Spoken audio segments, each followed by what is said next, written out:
तो जल्दी से सभी बच्चे जुट जाएं ताकि आज की जो क्लास है उसको शुरू किया जा सके। वेरी वेरी इंपॉर्टेंट क्लास रहने वाली है। आपकी डिमांड थी कि साइंस की क्लास कब होगी, तो साइंस की क्लास आज है आपके लिए। प्यारे बच्चों, बताना चाहेंगे कि एनएमएमएस 2022 का जो पेपर हुआ था उसका जो सेट पार्ट में सब्जेक्ट साइंस है उसके 30 मार्क्स के जो इंपॉर्टेंट क्वेश्चन नंबर 150 टू 180 है, उनको डिस्कस करने के लिए सुनीता मैम हमारे साथ जुड़ेंगे। तो आपको ले चलता हूँ मैडम की क्लास में। जितने बच्चे जुड़े हैं फटाफट फटाफट जितने बच्चे जुड़े हैं लाइक कर दीजिएगा, कमेंट कर दीजिएगा। फिर मैं बढ़ता हूँ क्लास की तरफ। जल्दी से कमेंट करें, जितने बच्चे जुड़े हुए हैं फटाफट कमेंट कर दीजिएगा।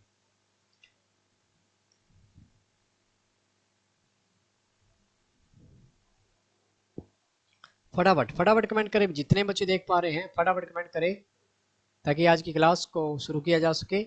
बड़े ही इंपॉर्टेंट क्लास रहने वाली है। वे बच्चे जो चैनल में पहली बार आए बताना चाहेंगे, ठीक रात 8 बजे क्लास रहती है वैदिक मैथ बाय सुरेश सर की। यहाँ पर आपको मैथमेटिक्स, मेंटल एबिलिटी और साइंस की क्लास यहाँ पर चल रही है और जल्द ही हम एसएसटी की क्लास भी लेकर आएंगे। तो जल्दी से कर दीजिएगा कमेंट अपने स्कूल के नाम के साथ और बढ़ते हैं साइंस क्लास की तरफ। चलेगा, जल्दी से जुड़ें भी। Very very good evening to all of my dear students. और आज हम आपके लिए लेकर आए हैं साइंस की क्लास, जिसमें हम डिस्कस करेंगे 2022 के एग्जाम में आए हुए साइंस के क्वेश्चंस। तो मोस्ट इंपोर्टेंट रहने वाली है आज की क्लास। तो आइएगा बढ़ते हैं आज की क्लास की ओर। तो पहला क्वेश्चन है बच्चों हमारे पास, a plastic which can't be remould again by heating is. एक प्लास्टिक जिसे ऊष्मा देकर नरम नहीं किया जा सकता है वह है polythene, PVC, polystyrene and bakelite. तो प्यारे बच्चों हमारे पास प्लास्टिक दो तरह के होते हैं। फर्स्ट है हमारे पास थर्मोप्लास्टिक एंड सेकंड है हमारे पास थर्मोसेटिक। थर्मोप्लास्टिक वो प्लास्टिक होता है जो गर्म करने पर अपनी शेप चेंज कर लेता है, जिसको हम गर्म करके अपनी मनचाही शेप में ढाल सकते हैं। जैसे आपको फिगर में दिखाई दे रहा है, पॉलीथीन है, प्लास्टिक के बॉक्सेस हैं और आपकी वाटर बॉटल्स है। इनको जब हम गर्म करते हैं या गर्म पानी में डालते हैं तो ये अपनी शेप को चेंज कर लेते हैं। तो ये सारे किसमें आ जाएंगे, थर्मोप्लास्टिक में आ जाएंगे। दूसरा है आपके पास थर्मोसेटिंग। थर्मोसेटिंग प्लास्टिक की वो टाइप होती है जिसको आपने एक बार अगर किसी सांचे में ढाल दिया तो ये गर्म करने पर भी अपनी शेप चेंज नहीं करते। मीन्स इन्होंने एक बार जो अपनी शेप ले ली उसी शेप में रहते, चाहे आप इनको जितना मर्जी भी गर्म कर लें। तो ऑप्शन में आपके पास जो पहले तीन आपको दे रखे हैं बच्चों, पॉलीथीन, पीवीसी एंड पॉलीस्टाइरीन, ये आपके पास है थर्मोप्लास्टिक। ये है आपके पास थर्मो प्लास्टिक। मीन्स अगर आप इनको गर्म करेंगे तो ये अपनी शेप चेंज कर लेंगे। लेकिन जो आपके पास फोर्थ ऑप्शन है ये है आपके पास थर्मोसेटिंग है। मीन्स इसको आपने एक बार जो शेप दे दी वो अपनी शेप को बनाए रखेंगे। तो पूछा आपसे यही गया है कि आपको एक ऐसा प्लास्टिक बताना है जिसे ऊष्मा देकर नरम नहीं किया जा सकता है।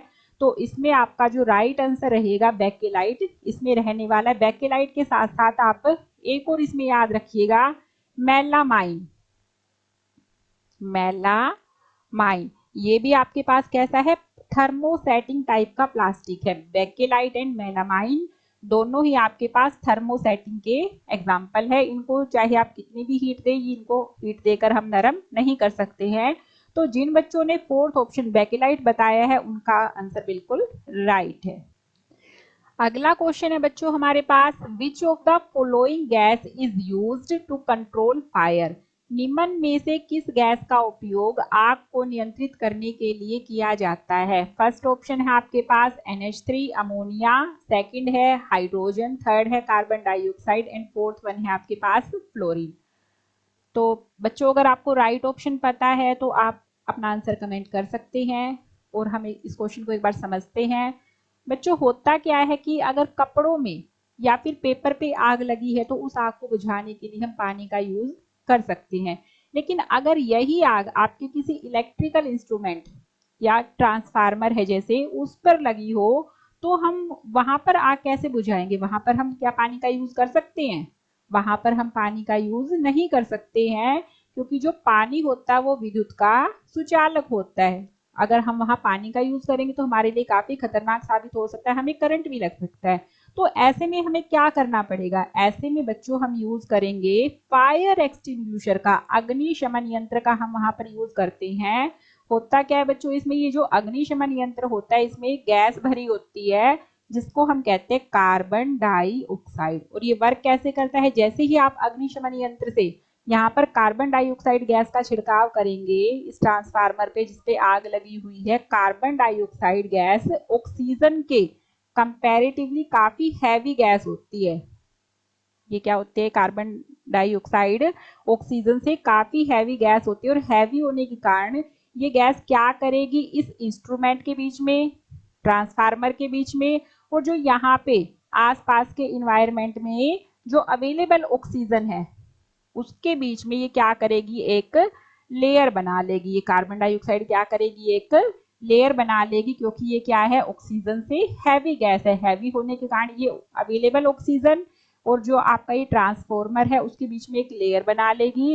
लेयर बनने के कारण क्या होगा, यहाँ से ऑक्सीजन का संपर्क कट हो जाएगा, टूट जाएगा ऑक्सीजन का संपर्क, और जैसे ही ऑक्सीजन का संपर्क यहाँ से टूटेगा जो लगी हुई आग है वो बुझ जाएगी। तो इसमें आपका जो राइट आंसर रहेगा बच्चों वो कार्बन डाइऑक्साइड, थर्ड ऑप्शन आपका यहाँ पे राइट आंसर रहने वाला है। जिन बच्चों ने थर्ड ऑप्शन कमेंट किया है उनका आंसर बिल्कुल राइट है।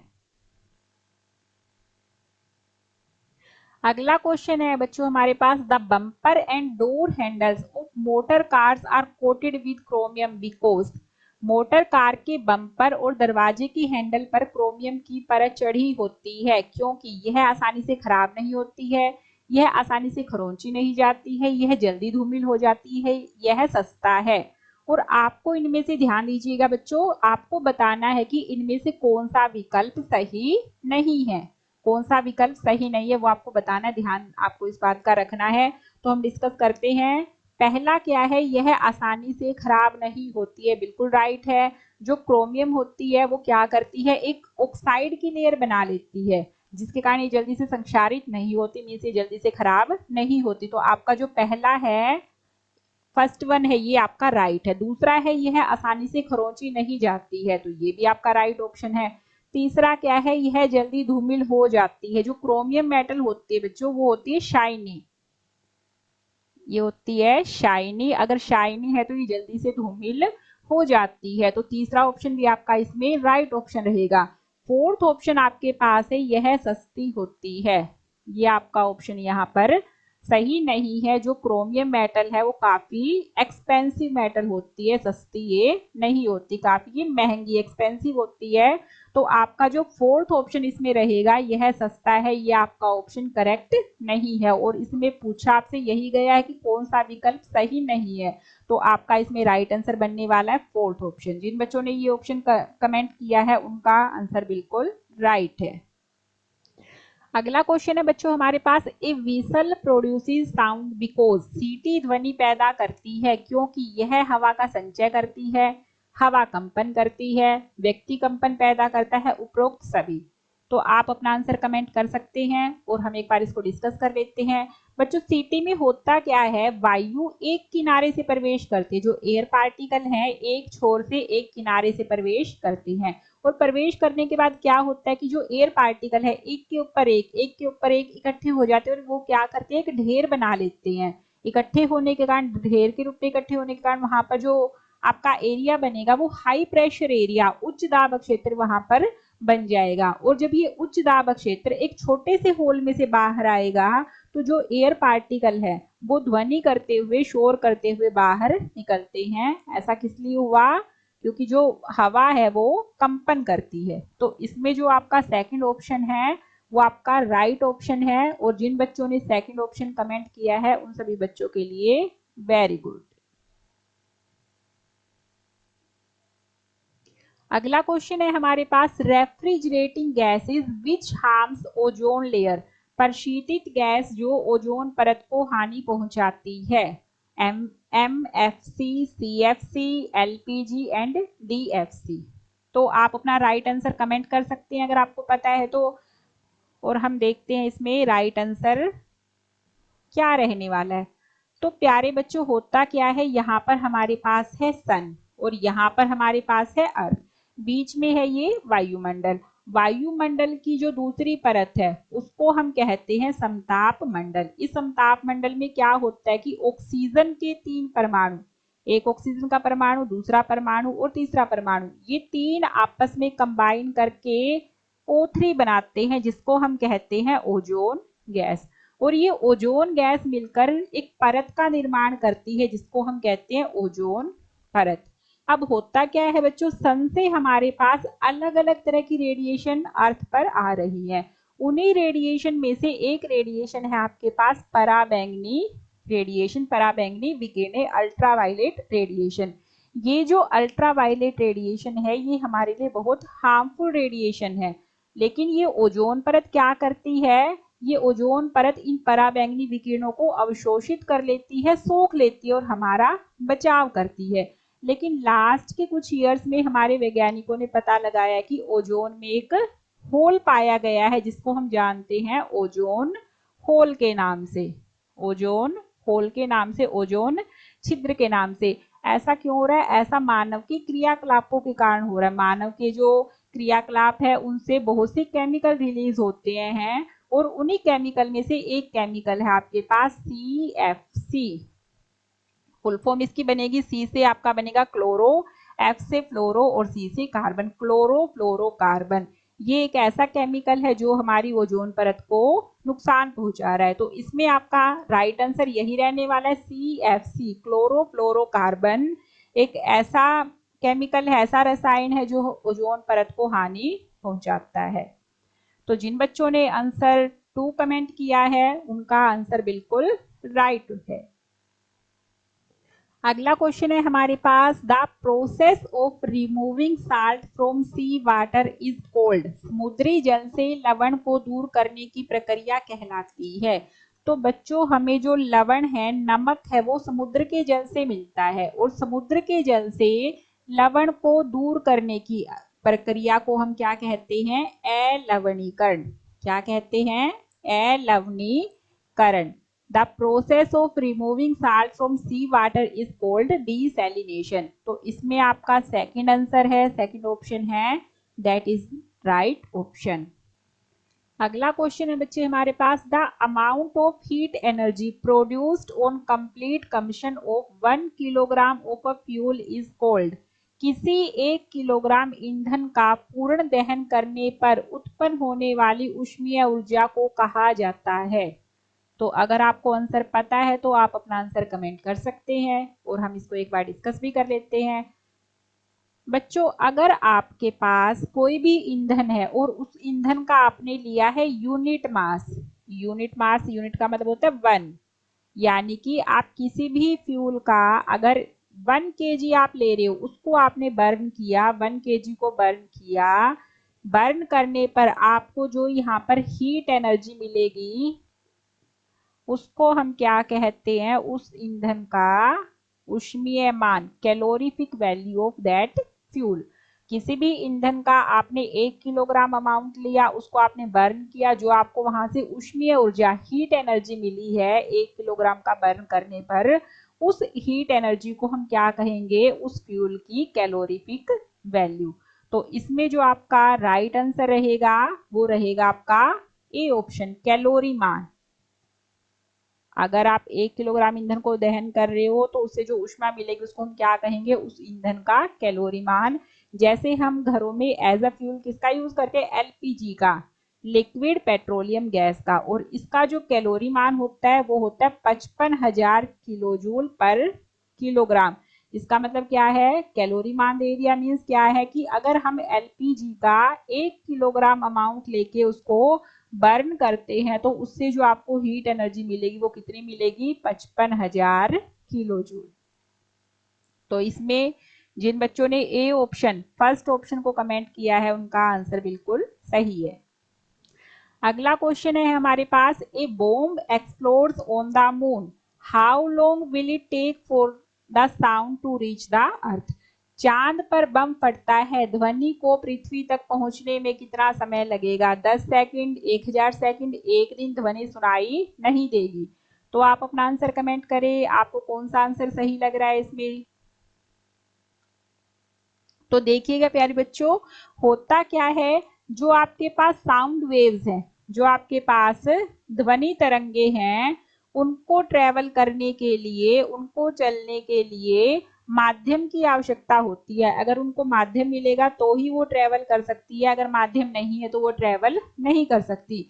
यहाँ पर आपका चांद है, बम फटता है, यहाँ पर ध्वनि उत्पन्न होगी, तो ध्वनि तरंगे तभी चल पाएंगी अगर यहाँ पे बीच में कोई मीडियम अवेलेबल होगा, तभी वो ट्रेवल करके अर्थ तक आ सकती है। लेकिन बीच में कोई भी मीडियम अवेलेबल नहीं होता, नो मीडियम। अगर कोई मीडियम नहीं है तो आपकी जो साउंड वेव्स है वो ट्रेवल नहीं करेंगी और हमें अर्थ पर कोई भी साउंड सुनाई नहीं देगी। तो इसमें जो आपका फोर्थ ऑप्शन है, that will be the right option.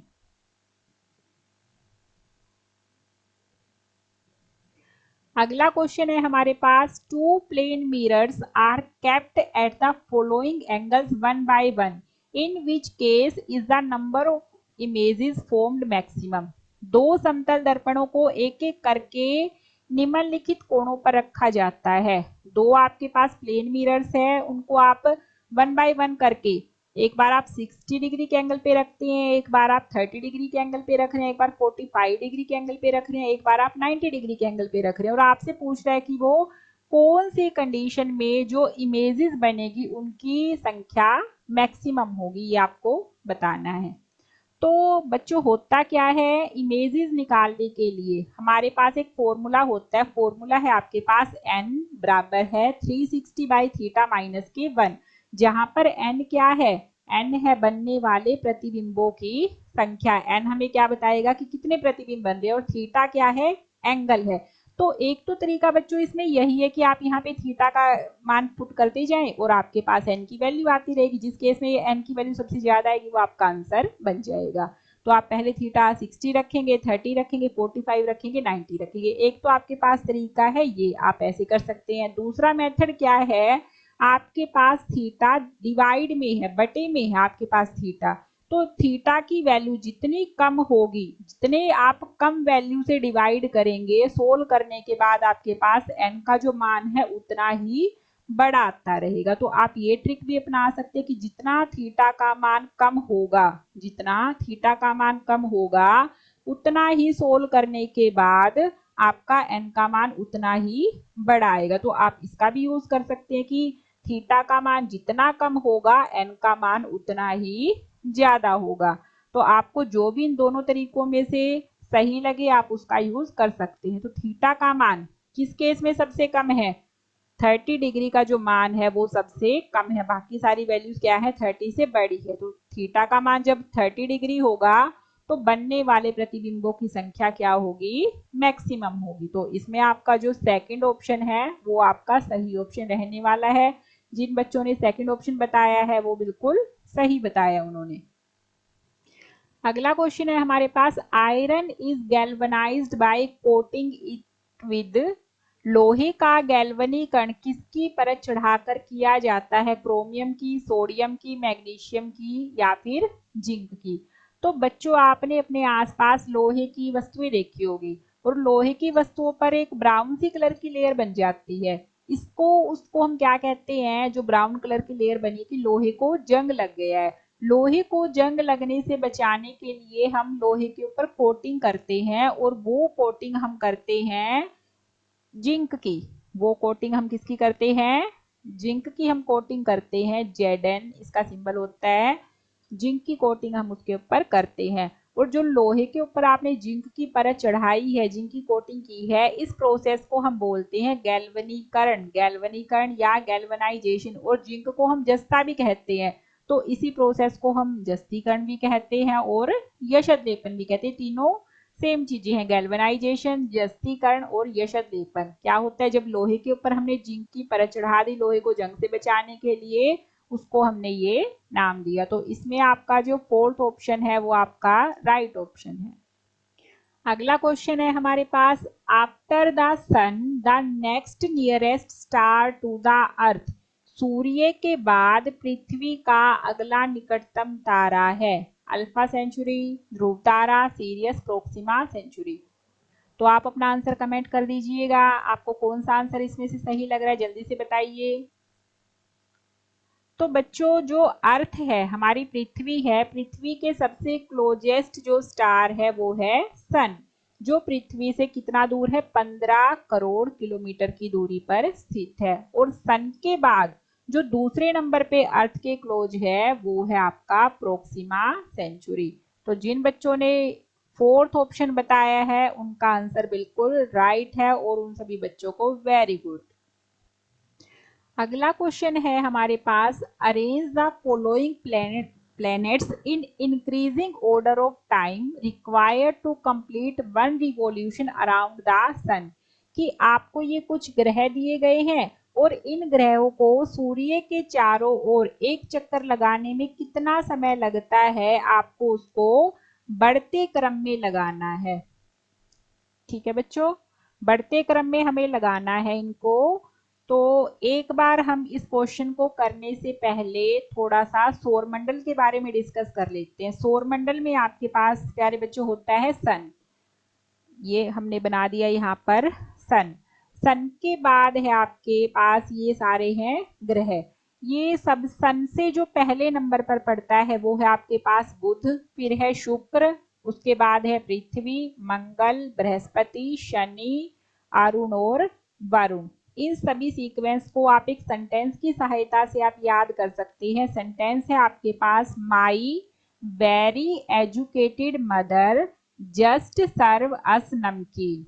तो माई से आपका पड़ेगा मरकरी, वेरी से आपका बनने वाला है वीनस, एजुकेटेड से ई से हमने लिया अर्थ, मदर से मार्स, जस्ट से बनेगा आपका जुपिटर, सर्व से सैचुरन, अस से यूरेनस और नमकीन से नेपच्यून। तो मरकरी यानी कि Budh, Shukra, earth Prithvi, Mars Mangal, Jupiter Brihaspati, Saturn Shani, Uranus Arun, Neptune Varun. तो ये आपकी सीक्वेंस रहने वाली है, सन से सभी ग्रहों की आपकी ये सीक्वेंस रहने वाली है। लेकिन क्वेश्चन में हमसे पूछा है समय के बारे में। तो बच्चों, जो ग्रह जितना सन के क्लोज है, जितना पास है, उतना ही उसको सन के चारों ओर चक्कर लगाने में कम समय लगेगा। जैसे जैसे दूरी बढ़ती जाएगी वैसे वैसे समय बढ़ता जाएगा। तो हमें यहाँ समय के बढ़ते क्रम में लगाना। बढ़ता क्रम क्या होता है प्यारे बच्चों, सबसे पहले आप कम वैल्यू को, जिस ग्रह को कम समय लगा है उसको आप सबसे पहले नंबर पे ले आएंगे, उसके बाद उससे ज्यादा वाले को, उसके बाद उससे ज्यादा वाले को, और लास्ट में सबसे ज्यादा वाले को। इसको हम कहते हैं बढ़ता क्रम। तो हम इन चारों में से देखते हैं सन के सबसे क्लोज कौन सा है। इन चारों में से सन के सबसे क्लोज कौन सा है, तो इनमें सन के सबसे क्लोज है पृथ्वी। तो पहले नंबर पे आ जाएगा आपका पृथ्वी, तो हमारा ये बन जाएगा।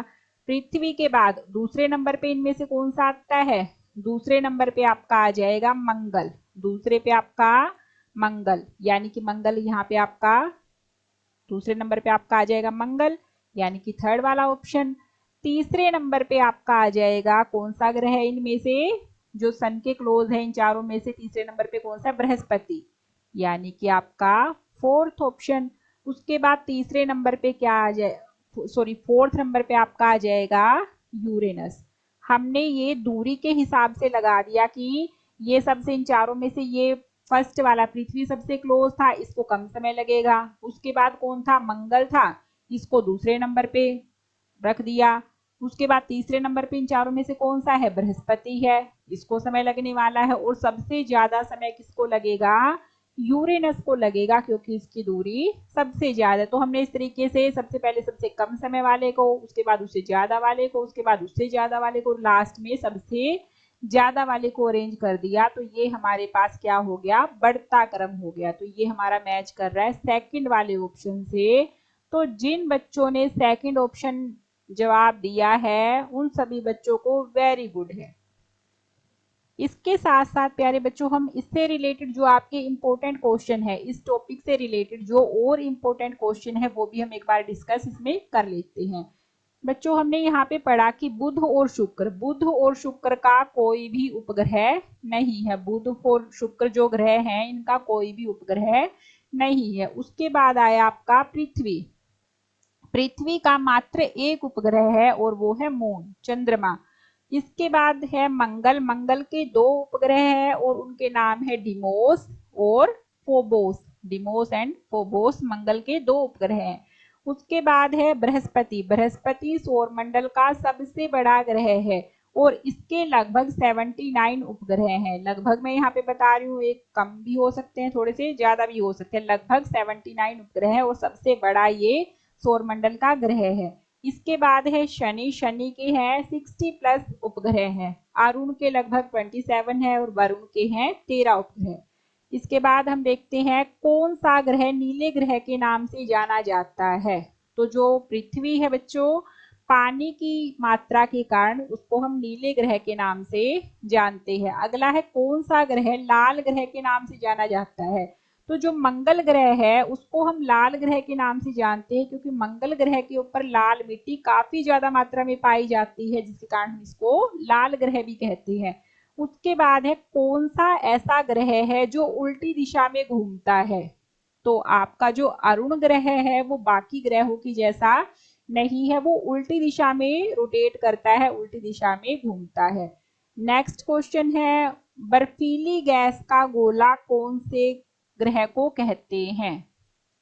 बर्फीली गैस का गोला कौन से ग्रह को कहते हैं। तो बच्चों जो वरुण ग्रह है उसको हम बर्फीली गैस के गोले के नाम से जानते हैं क्योंकि इसका जो टेम्परेचर है वो काफी कम होता है, -200 डिग्री सेल्सियस इसका तापमान होता है, जो कि बहुत कम वैल्यू है। इसी कारण इसको हम क्या कहते हैं, बर्फीली गैस का गोला। तो आप इन क्वेश्चंस को भी जरूर कीजिएगा, इंपॉर्टेंट क्वेश्चन है ये। नेक्स्ट क्वेश्चन है आपके पास, एसिड रेन मेनली कंस्टिट्यूट्स। अम्लीय वर्षा के मुख्य घटक है sodium chloride, sulphur dioxide and nitrogen dioxide, hydrochloric अम्ल, कार्बन टेट्रा क्लोराइड। जल्दी से आप राइट आंसर कमेंट कर दीजिएगा, कौन सा इनमें से राइट आंसर रहने वाला है। तो बच्चों होता क्या है कि जब हमारे एटमॉस्फेयर में sulphur dioxide SO2, sulphur dioxide and nitrogen dioxide NO2, इनकी जो मात्रा है काफी ज्यादा हो जाए, दोनों गैसेज है sulphur dioxide and nitrogen dioxide, जब ये काफी ज्यादा अमाउंट में हो जाती हैं तो ये गैसें क्या करती हैं कि वायु में उपस्थित जल के साथ और ऑक्सीजन के साथ अभिक्रिया करके ये बनाती है बच्चों H2SO4 एंड HNO3। H2SO4 होता है सल्फ्यूरिक अम्ल और HNO3 होता है नाइट्रिक अम्ल। तो ये चीजें बनाती हैं ये सल्फ्यूरिक अम्ल और नाइट्रिक अम्ल।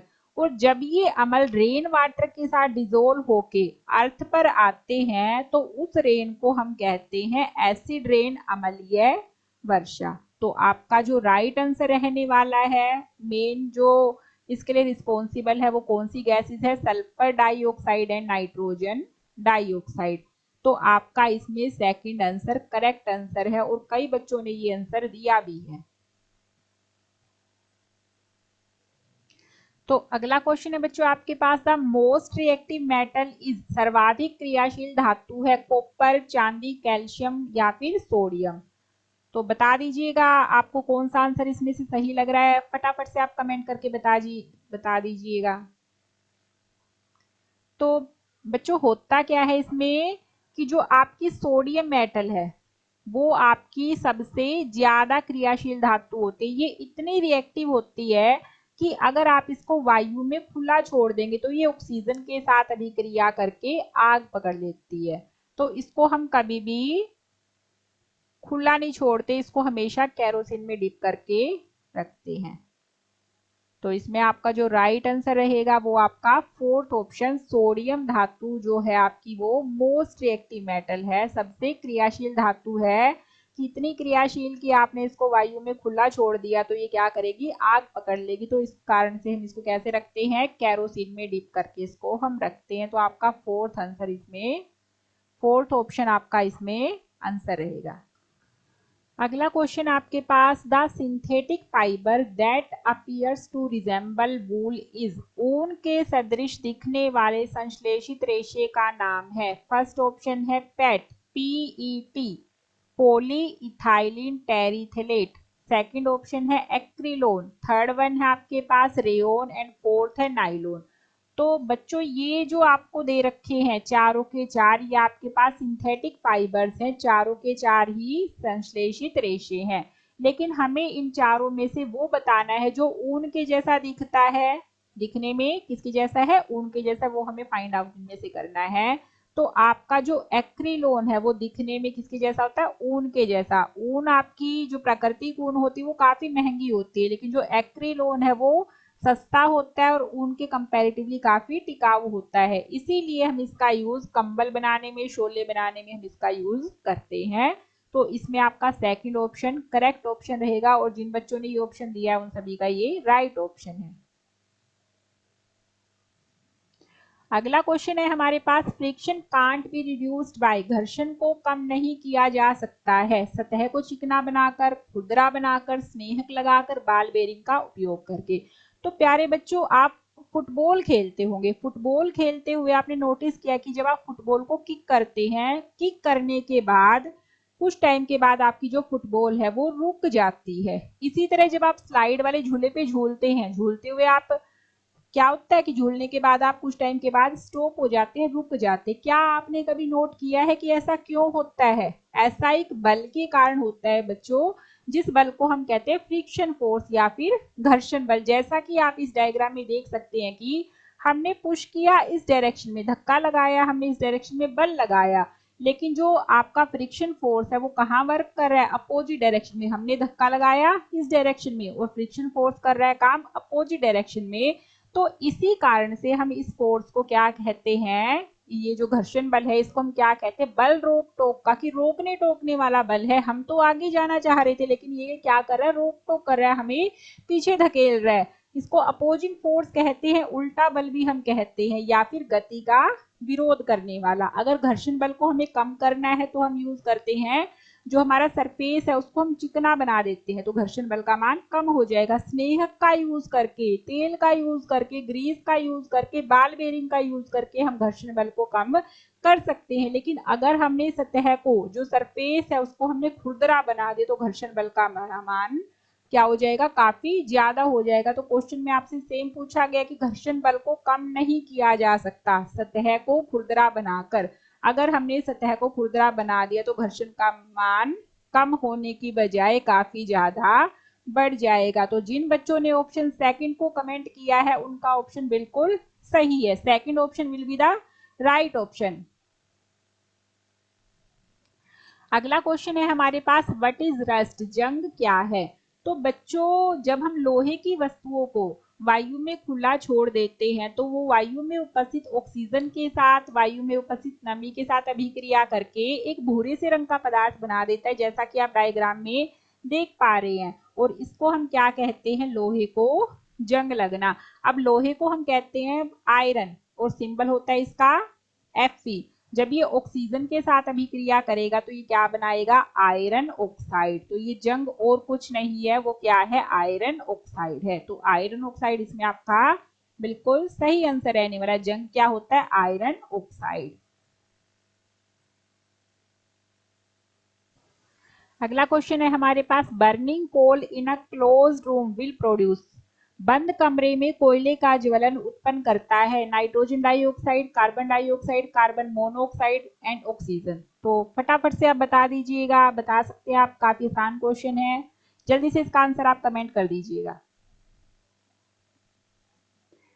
तो बच्चों, इसमें क्या होता है कि जो आपके पास फ्यूल है, अगर किसी भी फ्यूल का कंप्लीट कम्बशन, पूर्ण दहन होता है तो वहां से जो गैस निकलती है वो होती है कार्बन डाइऑक्साइड, CO2 गैस निकलती है अगर किसी भी ईंधन का पूर्ण दहन कंप्लीट कम्बशन हो रहा है। अगर किसी ईंधन का इनकम्प्लीट कम्बशन, अपूर्ण दहन हो रहा है, तो वहां से जो गैस रिलीज होती है वो होती है CO, कार्बन मोनोऑक्साइड गैस। तो यहाँ पे हमसे पूछा गया कि बंद कमरे में कोयले का ज्वलन, बंद कमरा है तो वहां पे ऑक्सीजन की अवेलेबिलिटी काफी कम रहेगी, ऑक्सीजन की मात्रा बंद कमरे में कम रहेगी। तो वहां पे जो ईंधन है, कोयला है, उसका जब हम बर्न करेंगे उसको, तो उसका दहन पूर्ण नहीं होगा, अपूर्ण दहन होगा। और अपूर्ण दहन से हमने अभी सीखा है कौन सी गैस निकलती है, कार्बन मोनोऑक्साइड। तो इसमें आपका जो थर्ड ऑप्शन है वो आपका राइट ऑप्शन रहेगा। जिन बच्चों ने ये आंसर कमेंट किया उनका ओके ऑप्शन है।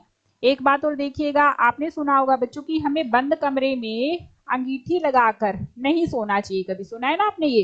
तो ऐसा क्यों होता है कि बंद कमरे में, हमने अभी पढ़ा, बंद कमरे में जब भी हम किसी फ्यूल को बर्न करते हैं तो कौन सी गैस बनती है? कार्बन मोनोऑक्साइड गैस बनती है। और ये जो गैस है, ये हमारी बॉडी में जो ब्लड है उसमें हीमोग्लोबिन होता है, उसके साथ 240 गुना तेजी से ये रिएक्ट कर सकती है ऑक्सीजन की तुलना में, कि ऑक्सीजन से ये 240 गुना तेजी से हीमोग्लोबिन के साथ रिएक्ट करती है। तो ये क्या करेगी, हमारी बॉडी में जो ऑक्सीजन की सर्कुलेशन है उसको रोक देगी, और जो कि हमारे लिए काफी डेंजरस हो सकता है। इसी कारण से हम कहते हैं कि हमें बंद कमरे में अंगीठी लगाकर कभी भी नहीं सोना चाहिए। अगला क्वेश्चन है हमारे पास, the chemical substance rich in nutrients are called, पोषक तत्वों से भरपूर रासायनिक पदार्थ कहलाते हैं। जल्दी से आप अपना आंसर बता दीजिएगा, क्या इसमें राइट आंसर रहने वाला है? ऐसे रासायनिक पदार्थ जिसमें पोषक तत्व भरपूर बहुत ज्यादा मात्रा में पाए जाते हैं उनको हम क्या कहते हैं? जी हाँ, बिल्कुल आपने सही आंसर बताया है, उनको हम कहते हैं फर्टिलाइजर, उर्वरक उनको हम कहते हैं। तो ऑप्शन ए जो है इसमें फर्स्ट ऑप्शन है वो आपका इसमें बिल्कुल सही है। तो काफी बच्चों ने बताया है इसका आंसर। अगला क्वेश्चन है हमारे पास, a book of mass 20 gram is placed on a table, find the thrust exerted by the book on the table, और एक्सेलरेशन ड्यू टू ग्रेविटी आपको गिवन है इसमें 10 मीटर पर सेकेंड स्क्वायर। 20 ग्राम द्रव्यमान की एक पुस्तक को मेज पर रखा गया है, मेज पर पुस्तक द्वारा लगाया गया बल आपको निकालना है। जी का मान, ए का मान आपको गिवन है 10 मीटर पर सेकेंड स्क्वायर। तो आपके पास एक बुक है जिसका मास आपको गिवन है, मास कितना दे रखा है इसमें? 20 ग्राम दे रखा है। ये आपके पास टेबल है, गुरुत्वीय त्वरण ए का मान आपको गिवन है 10 मीटर पर सेकेंड स्क्वायर। आपको एफ का मान, कि बुक ने मेज, बुक द्वारा मेज पर लगाया गया बल, कि बुक ने मेज के ऊपर कितना बल लगाया है, आपको एफ का मान यहाँ पे कैलकुलेट करना है। तो आइए बच्चों हम करते हैं इसको। एफ होता है हमारे पास फोर्स, और एफ का जो फॉर्मूला होता है बच्चों होता है M into A, M multiply by A. M क्या है यहाँ पर? मास है, और ए क्या है? एक्सेलरेशन ड्यू टू ग्रेविटी है। एफ है यहाँ पर लगने वाला बल जो कि हमें कैलकुलेट करना है। तो एफ हमारे पास हो जाएगा, मास यहाँ पे गिवन है हमें 20 ग्राम, ग्राम को हम किलोग्राम में कन्वर्ट कर लेंगे। किलोग्राम में कन्वर्ट करने के लिए हमने क्या किया, इसको 1000 से डिवाइड कर दिया, 20 बाई 1000। जीरो से आपका जीरो कैंसिल हो जाएगा और आपके पास बन जाएगा 0.02 किलोग्राम। तो ये आपके पास आ जाएगा मास, द्रव्यमान आ जाएगा 0.02 किलोग्राम। ए का मान हमें यहाँ पे गिवन है 10 मीटर पर सेकेंड स्क्वायर, तो हम यहाँ पे वैल्यू रख देते हैं। मास की वैल्यू है 0.02 इंटू ए की वैल्यू आपको गिवन है 10, इसको हम खोल लेते हैं, ये बन जाएगा आपका 2/100, और गुना में आ जाएगा आपका 10 आ जाएगा। ये आपके पास आ जाएगा 0.2, और ये आपके पास आ गया एफ का लगने वाला बल का मान आ गया। और फोर्स की जो यूनिट होती है बच्चों होती है न्यूटन। तो आपके पास जो आंसर रहेगा वो रहेगा 0.2 न्यूटन। तो जिन बच्चों ने ये आंसर निकाला है, फर्स्ट ऑप्शन बताया है, उनका आंसर बिल्कुल राइट है। एफ का मान कितना होगा इसमें? 0.2 न्यूटन रहेगा। अगला क्वेश्चन है हमारे पास, name the sphere that supports life and where living organism exist, उस क्षेत्र का नाम बताइए जो जीवन का समर्थन करता है और जहां जीवित जीव मौजूद है। वायुमंडल, स्थलमंडल, जीवमंडल, और इनमें से कोई नहीं। तो जल्दी से आप अपना आंसर बता दीजिएगा, कौन सा आंसर इसमें सही रहने वाला है? जी हाँ, जीवमंडल। जीवमंडल आपका जो है बायोस्फीयर एक ऐसा क्षेत्र है जो जीवन का समर्थन करता है और जहां पर जीवित जीव पाए जाते हैं। तो ऑप्शन 3 इसमें आपका ओके है। अगला क्वेश्चन है हमारे पास, विच माइक्रो ऑर्गेनिज्म कॉजेज एड्स, कौन सा सूक्ष्म जीव एड्स का कारण बनता है? प्रोटोजोआ, बैक्टीरिया, वायरस और शैवाल।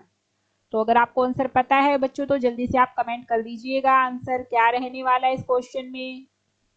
आइएगा देखते हैं हम एक बार।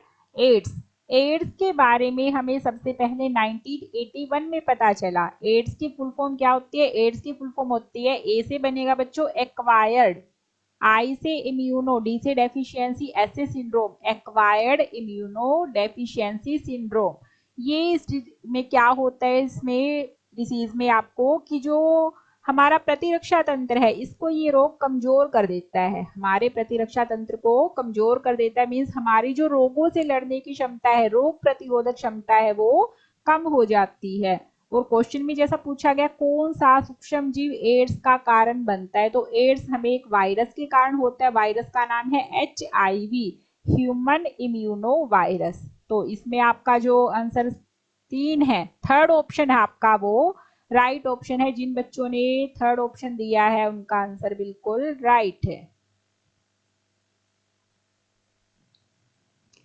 अगला है क्वेश्चन हमारे पास, in humans the development of fertilised egg take place in the, मनुष्यों में निषेचित अंडे का विकास होता है, जल्दी से बता दीजिएगा क्या इसमें आंसर रहने वाला है। जी हाँ, बिल्कुल सही बताया आपने, मनुष्यों में निषेचित अंडे का विकास होता है डिंब वाहिनी में, फेलोपियन ट्यूब में, ओविडक्ट में ये काम होता है, ओविडक्ट, फेलोपियन ट्यूब या फिर डिंब वाहिनी। ऑप्शन 2 इसमें राइट ऑप्शन है। अगला है आपके पास, जब एक्स गुणसूत्र वाले शुक्राणु डिंब के साथ मिल जाते हैं तो पैदा होने वाला बच्चा होगा। तो इसमें आप बता दीजिए अगर आपको पता है, तो हम डिस्कस कर लेते हैं एक बार। देखिएगा बच्चों, मेल में जो क्रोमोसोम पाए जाते हैं वो होते हैं XY और फीमेल में पाए जाते हैं XX। क्वेश्चन में आपको कह रहा है कि जब X गुणसूत्र वाले शुक्राणु, यानी कि यहाँ से जो ट्रांसफर हो रहा है वो X गुणसूत्र का हो रहा है, आगे हमारे पास ऑप्शन क्या कि X का कॉम्बिनेशन X के साथ होगा या इस X के साथ होगा, तो जो न्यू बोर्न बेबी होगा उसमें कॉम्बिनेशन आपका रहेगा XX, और जब XX कॉम्बिनेशन रहता है तो लड़की, और जब XY कॉम्बिनेशन बनता है तो होता है लड़का। तो इस क्वेश्चन में हमारा बन रहा है XX कॉम्बिनेशन, तो आपका जो सेकंड ऑप्शन रहेगा that will be the right option. जिन बच्चों ने ये आंसर दिया है उनका जवाब बिल्कुल सही है। नेक्स्ट क्वेश्चन है हमारे पास, the soil formed by decayed organic matter is called, सड़े हुए कार्बनिक पदार्थों से बनने वाली मिट्टी को कहा जाता है। तो जल्दी से आप अपना आंसर बता दीजिएगा क्या इसमें आंसर रहने वाला है। जी हाँ, बिल्कुल सही आपने जवाब दिया है, ह्यूमस। सड़े हुए कार्बनिक पदार्थों से बनने वाली मिट्टी को क्या कहते हैं, ह्यूमस कहते हैं। और प्यारे बच्चों इसका रंग काला होता है due to presence of carbon content, इसमें जो कार्बनिक पदार्थ होते हैं उनकी उपस्थिति के कारण इसका रंग काला होता है। तो ऑप्शन जो आपका थर्ड ऑप्शन है वो आपका बिल्कुल राइट ऑप्शन है। अगला क्वेश्चन है हमारे पास, क्रोमोसोम्स आर फाउंड इन, गुणसूत्र पाए जाते हैं नाभिक में, न्यूक्लियोस में, न्यूक्लियोप्लास्ट में, रिक्तिका में। जल्दी से अपना आंसर कमेंट कर दीजिए क्या आंसर रहेगा इसमें। तो प्यारे बच्चों ये हमारे पास सेल का डायग्राम है, इस सेल के डायग्राम में जब हम नाभिक वाले भाग को, केंद्रक वाले भाग को बड़ा करके देखेंगे तो ये कुछ ऐसा दिखाई देगा हमें। इसमें आपको धागे के जैसी संरचनाएं दिख रही है, ये जो धागे के जैसी संरचनाएं हैं ये गुणसूत्र है। तो ये कहाँ पाए जाते हैं, न्यूक्लियस में। गुणसूत्र कहाँ पाए जाते हैं, नाभिक में, न्यूक्लियस में पाए जाते हैं। आपका ऑप्शन फर्स्ट है बिल्कुल सही ऑप्शन है। और ये गुणसूत्र काम क्या करते हैं, गुणसूत्र काम करते हैं जो आनुवंशिक सूचना है, आनुवंशिक सूचना को एक पीढ़ी से दूसरी पीढ़ी तक पहुंचाने का काम ये गुणसूत्र करते हैं। पाए जाते हैं नाभिक में और आनुवंशिक सूचना को एक पीढ़ी से दूसरी पीढ़ी तक पहुंचाने का काम ये करते हैं। अगला क्वेश्चन है हमारे पास, the clearing of forest is referred as, वनों की सफाई को कहा जाता है। जल्दी से अपना आंसर बता दीजिएगा। जी हाँ, वनों की सफाई को कहा जाता है वनों की कटाई, डिफोरेस्टेशन। वनों की सफाई को वनों की कटाई कहा जाता है, डिफोरेस्टेशन इसको हम कहते हैं। ऑप्शन 3 इसमें राइट। अगला क्वेश्चन है हमारे पास, टिश्यूज कंबाइन टू फॉर्म, तक मिलकर बनाते हैं। बताइएगा राइट आंसर क्या रहेगा इसमें। तो प्यारे बच्चों होता क्या है, हमारे शरीर में कोशिका होती है, कोशिका हमारी बॉडी की सबसे फंडामेंटल यूनिट होती है जो अपना काम करने में सक्षम होती है। और कोशिकाएं मिलकर बनाती हैं उत्तक। कोशिकाओं का समूह मिलकर बनाता है उत्तक। उत्तक मिलकर बनाते हैं अंग। अंग जैसे किडनी है, स्टमक है, उत्तकों ने मिलकर बनाया अंग। और अंग मिलकर बनाते हैं अंग तंत्र, जैसे मानव पाचन तंत्र है, मानव उत्सर्जन तंत्र है, और अंग तंत्र मिलकर निर्माण करते हैं जीव का। कोशिका ने उत्तक बनाए, उत्तकों ने मिलकर अंग बनाए, अंग ने मिलकर अंग तंत्र बनाए, अंग तंत्र ने मिलकर जीव बनाए।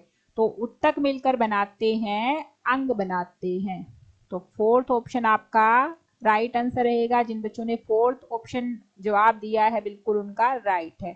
सेल है fundamental unit of our body. Cell ने मिलकर टिश्यू बनाए, टिश्यू ने ऑर्गन बनाए। किडनी है, स्टमक है, ऑर्गन ने मिलकर ऑर्गन सिस्टम बनाया, ऑर्गन सिस्टम ने मिलकर ह्यूमन बॉडी पूरे जीव का निर्माण कर दिया। फोर्थ ऑप्शन आपका इसमें राइट ऑप्शन रहने वाला। पूछा गया था हमसे उत्तक मिलकर क्या बनाते हैं, तो उत्तक मिलकर बनाते हैं अंग का निर्माण करते हैं। अगला क्वेश्चन है हमारे पास, which of the following is a natural fibre. निम्नलिखित में से कौन सा एक प्राकृतिक फाइबर है। जल्दी से आप अपना आंसर कमेंट कर दीजिएगा। ये क्वेश्चन पहले भी डिस्कस हो चुका है इस टाइप का क्वेश्चन, तो जल्दी से आप अपना आंसर दीजिएगा कौन सा इसमें राइट ऑप्शन रहेगा। जी हाँ, राइट ऑप्शन इसमें रहने वाला है फर्स्ट ऑप्शन। ऊन जो है इसमें प्राकृतिक फाइबर है, नेचुरल फाइबर है इसमें ऊन। बाकी सारे हैं आपके पास इसमें सिंथेटिक फाइबर। सिंथेटिक फाइबर, मानव निर्मित रेशे या फिर संश्लेषित रेशे, केवल एक ऊन ही है आपका नेचुरल है। तो आपका फर्स्ट ऑप्शन इसमें राइट ऑप्शन। अगला क्वेश्चन है हमारे पास, the microorganism which contains chlorophyll are. वह सूक्ष्म जीव जिसमें क्लोरोफिल होता है वो है वायरस, कवक, शैवाल और उपरोक्त सभी। तो जल्दी से अगर आपको आंसर पता है तो आप अपना आंसर बता दीजिएगा। एक बार हम इसको देख लेते हैं क्या है इसमें। प्यारे बच्चों, आपको पता होगा कि जो हरे पेड़ पौधे होते हैं वो सूर्य के प्रकाश की उपस्थिति में अपना भोजन खुद से बनाते हैं, और इस प्रोसेस को हम कहते हैं फोटोसिंथेसिस। पौधों में क्या पाया जाता है, क्लोरोफिल नाम का एक वर्णक पाया जाता है, जिसके कारण हरे पेड़ पौधे सूर्य के प्रकाश की उपस्थिति में अपना भोजन खुद बना लेते हैं, और इस प्रोसेस को हम कहते हैं प्रकाश संश्लेषण या फिर फोटोसिंथेसिस। तो इसी तरह आपके पास शैवाल होता है। शैवाल क्या होता है, आपने कई बार देखा होगा, जो पुराने घर होते हैं या फिर नदी में, तालाब में, एक हरे से रंग का आपने सब्सटेंस देखा होगा जिसको हम काई कहते हैं। जिसको हम क्या कहते हैं, काई। उसी को हम साइंस में क्या बोलते हैं, शैवाल या फिर एल्गी। जैसे हरे पेड़ पौधों ने अपना भोजन खुद से बनाया क्लोरोफिल नामक वर्णक की सहायता से, वैसे ही इनमें भी क्लोरोफिल पाया जाता है और ये भी अपना भोजन खुद से बनाने में कैपेबल होते हैं। तो इसमें आपका जो थर्ड ऑप्शन है, शैवाल ऐसा सूक्ष्म जीव है जिसमें क्लोरोफिल पाया जाता है। थर्ड ऑप्शन आपका राइट ऑप्शन रहेगा। और जिन बच्चों ने ये ऑप्शन जवाब में दिया है उनका आंसर बिल्कुल राइट है। तो उम्मीद करते हैं कि आज की क्लास आपको अच्छी लगी होगी, आपके लिए बहुत फायदेमंद रही होगी। और इसी के साथ मिलते हैं हम अपनी अगली क्लास में। Thank you. तो ये थी आज की क्लास। मुझे उम्मीद है कि आज की क्लास आप सभी बच्चों को अच्छी लगी है, और इसी उम्मीद के साथ मिलते हैं कल ठीक रात 8 बजे। बने रहे हमारे चैनल पर, और पहली बार आए तो चैनल को सब्सक्राइब करना ना भूलिएगा, बेल आइकन प्रेस कर दीजिएगा। पीडीएफ फाइल के लिए नीचे दिए गए टेलीग्राम ग्रुप में आप ज्वाइन कर लीजिएगा। शुभ रात्रि।